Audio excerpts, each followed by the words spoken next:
We are still at Nice Skates 15.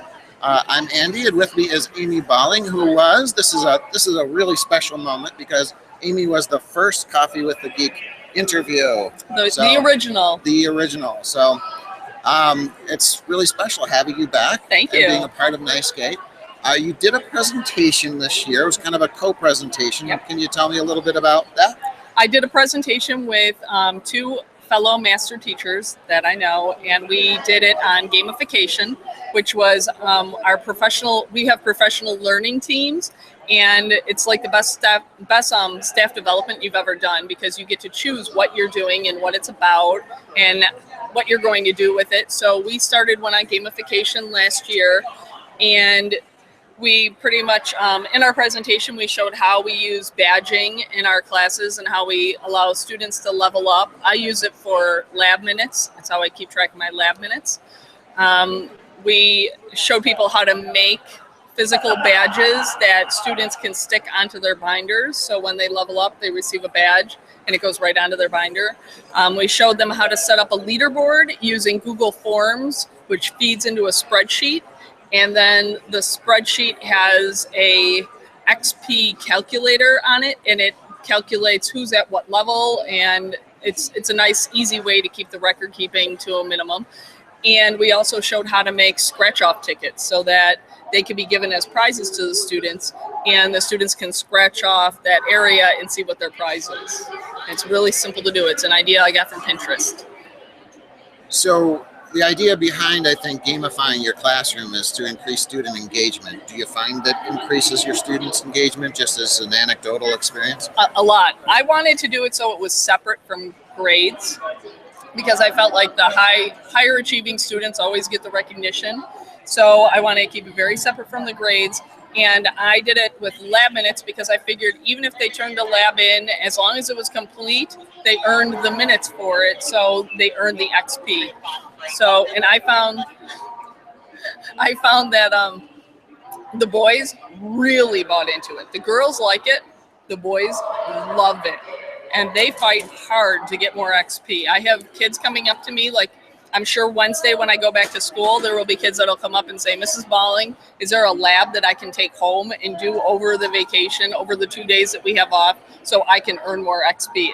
It's something I never thought would have happened, that kids would be asking for more work to do at home so that they could level up. And last year I created 12 different badges, 12 different levels, and I had kids exceed that, and I have to create more badges after that now because I loved it so much. You've always been an advocate for educational technology experiences. You were kind of an early adopter for Moodle and really kind of powered a blended learning environment before blended learning was really a term, I think, is when you started. Yeah, we didn't know what to call it. Are you still using a blended approach? I know you're still using Moodle.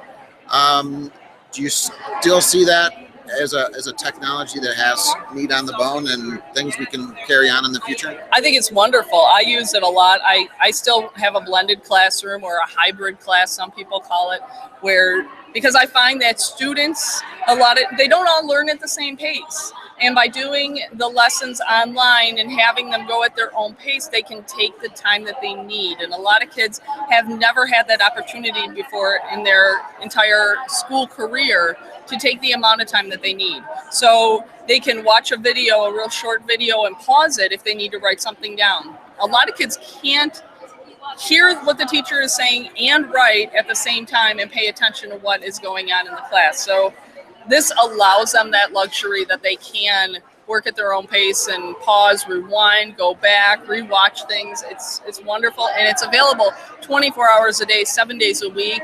So if a kid isn't in school, they can still get caught up. They don't fall behind their peers. They don't miss the entire lesson like they would if it was just a traditional lecture. I have students that are on home instruction.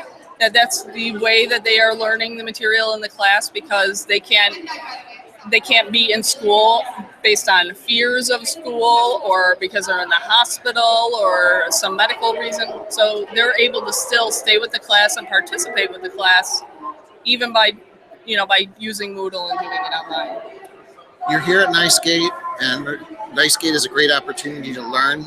What do you want to learn about, or are you just open-minded and looking for new trends? I want to learn anything. That's why I love NiceGate. You never know what you're going to come here and gain, but you're going to walk away with so many amazing things. Like at lunch today, the Google people were coming around and they had, did you see these things? They're like a viewfinder. Google Cardboard? Yes, you Yeah. put it, has a, is it an Android phone in there? They have a phone in there. Or any phone. And you put it on and you can look around, and it was like you were scuba diving and you were looking at a rock. And then there was another one where we were climbing El Capitan, and there was another one where we were in the rainforest looking for a rattlesnake or something. It was just unbelievable. I want to get involved in that. Isn't it kind of neat though that you remember back in the old days, you saw old, pictures of those old, I don't remember what you call them. There's a name for them where, in the olden days, they'd make those two pictures Yes. of the thing, and now it's It was back. like on a wooden platform. It's back, but Yes. it's 21st century, and it's really It's cool. neat.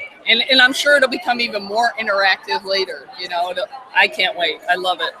All right, it's time for the Speed Geek questions. You've got the iPad. We've got the Decide Now app. And there it is. Yeah.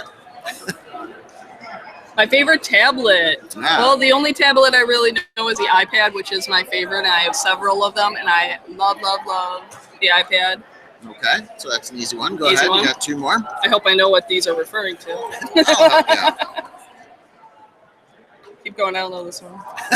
First computer. First computer was an Apple II C. C. Was it the C? C was before the E? I hope so. I think the C was before the E.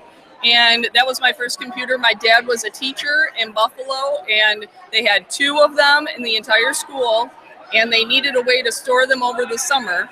So he entered a raffle, and they drew a name, and he got to take one of them home, and we played the Oregon Trail every day over the summer. All right, one more. One more question. I'm getting sweaty. I'm nervous. World of Warcraft or Angry Birds? Or No. do you have any other social media game you play? Not really. I don't have time to play. Words with Friends? No, that stresses me out because I'm worried that I'm going to use a letter that I'm going to need Trivia later. Crack, anything? Trivia Crack for Solitaire. a little while. No, I really, if you look at my phone, I do not have games on it. I don't have time. All right, fair enough. I have heard that before. Well, thanks, Avery. All right, you're thank doing you. great stuff, and you're continuing to do great stuff. So, and always pushing the boundaries. So, keep Thank it up. you. Thanks, Andy.